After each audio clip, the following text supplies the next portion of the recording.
Hello, this is James Wilson.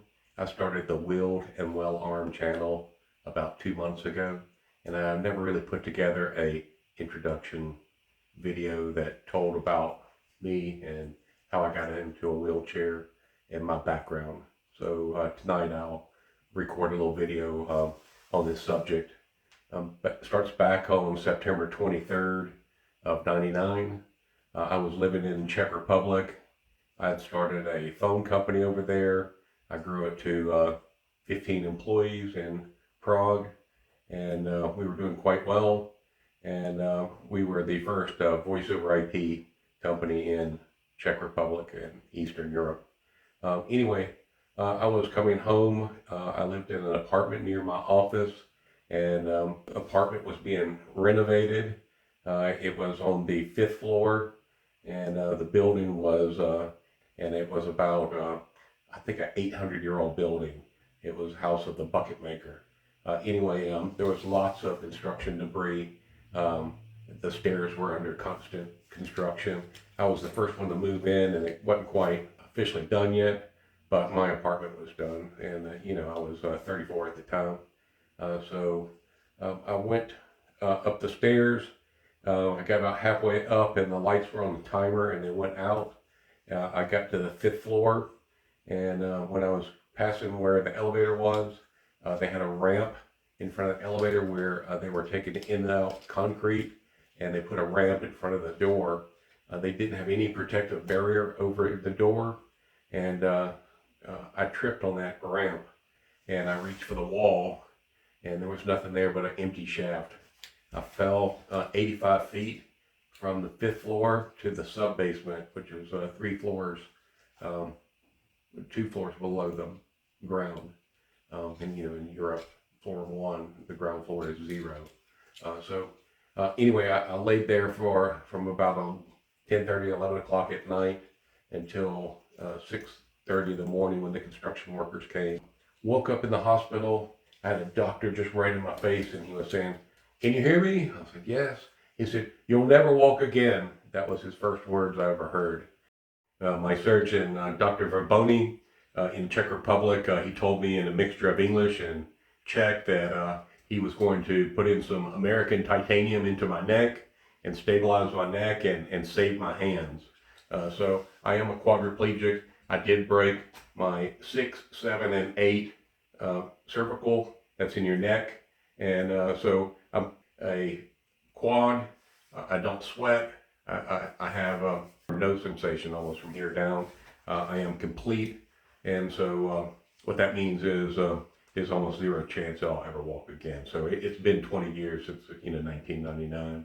We're coming up on 21 years this year. I haven't given up hope, just kind of facing reality. Dr. Baboni did his surgery, and sure enough, to his words, he saved my hands. And I found out in the Czech Republic at the time, they didn't really have much of a rehab program, no real work or rehab. They basically say you win the lottery and you're going to get to live in a house with a bunch of other guys and get to drink beer the rest of your life. And that didn't really sound like a great option for me.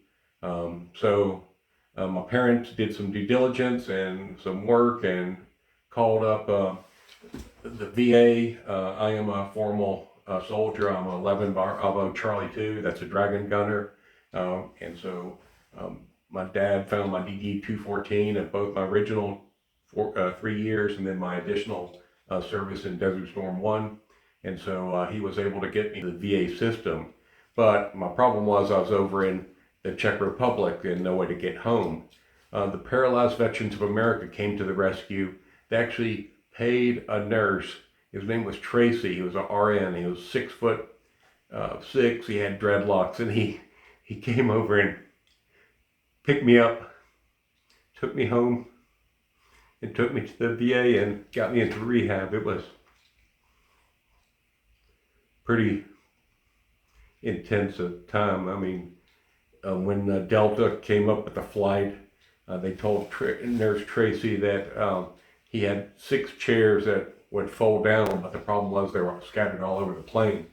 Well, Nurse Tracy wasn't going to take that for an answer, so he bullied them into putting all 6 chairs together as they should be. So they folded down the chairs and flew me back to Atlanta. At that point, on the way home, every single visitor went by, looked at the curtain, and peeked at me and said hello. And so anyway, I made it home, got into rehab. I had the collar on and everything, and went through rehab. As my girlfriend from the Czech Republic was coming over right after Christmas for New Year's. So anyway, Petra did come over, and I did get out. I had to threaten to check myself out. But anyway, my job from Czech Republic, they hired me back to start over in Atlanta.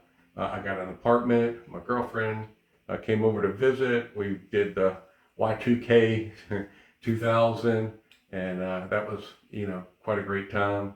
And we traveled around, and she stayed with me for a month. And then after she went back, it was on Super Bowl Sunday of 2000. That was the year that in Atlanta we had the big snowstorm, and the Super Bowl was actually here, and the Falcons were in the Super Bowl, I believe. Anyway, I had started bleeding out urine. I went to Emory Hospital, and they gave me some antibiotics and sent me home. I said, hey, it's not normal to be bleeding out, urine. I mean, it was dark blood. So I tried going again. I tried calling 911, and they wouldn't take me back a second time. I called my dad. It was really snowing and sleeting at that time. He took me to the VA in Atlanta. I had never checked into the VA in Atlanta. And so we got there, and it was so bad, a snowstorm. Everything was out of power except for the VA. It was just shining in this little valley as you went down the hill, and you could just see the bright lights of the VA, and everything else was dark. We got there, and by that time I was shitting all over myself. It was horrible. Dad got me out of the car and into my wheelchair, and we were in the elevator, and this young doctor was in the elevator with us, and he said, where are you going? I said, the emergency room. And he goes, yeah, you look pretty bad. Anyway, that was my doctor for the next 18 hours. I had 7 pulmonary embolisms and just barely lived. I woke up after a coma and being in a medically induced coma for 3 weeks. And before, my right hand was pretty good, and my left hand was a little bit stronger. But when I woke up, my right hand was completely immobile. I could not move it at all. It looked like nerve damage had happened when something happened when I was in a coma. And so they sent me back to Augusta for rehab. And this time through rehab, I started gaining back my strength, but I learned how to use my left hand. I'm now proficient at using my left hand and my right hand equally as good. So I have a lot more strength. My grip strength on my left hand is about 90 pounds, and my grip strength on my right hand is about 45 pounds. So it's about half as strong. So it's really difficult when think you're right-handed, but you can't really use your right hand to do the things you want to do. So anyway, went through rehab a second time. Went back to work in Atlanta at my company. So just to kind of catch you up, in the last 20 years, my girlfriend came back over. We did get married. We got married in 2000. Since then, we've had 3 kids.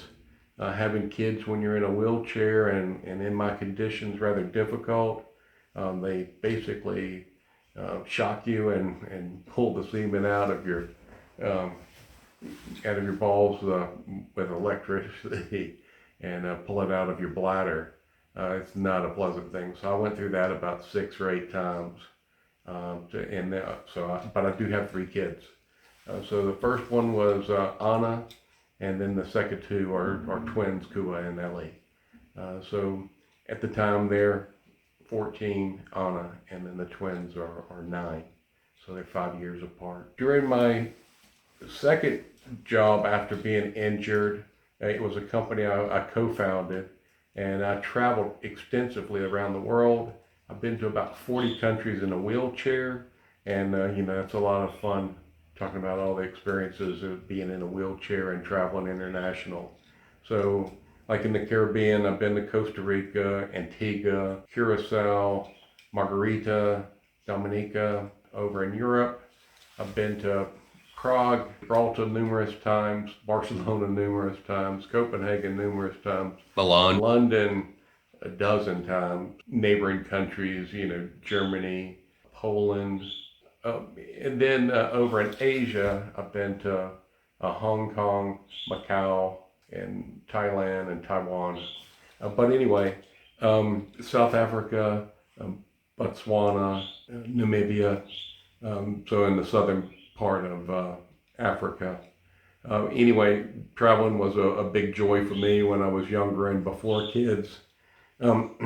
After kids, traveling was quite difficult, just being away.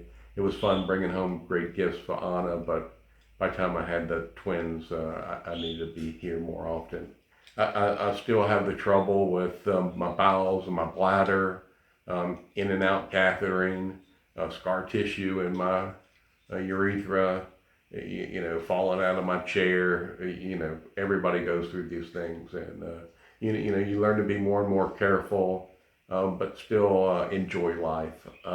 Anyway, again, this is James Wilson, and that's my story. And if you have any questions, please feel free to contact me. I'll respond instantly.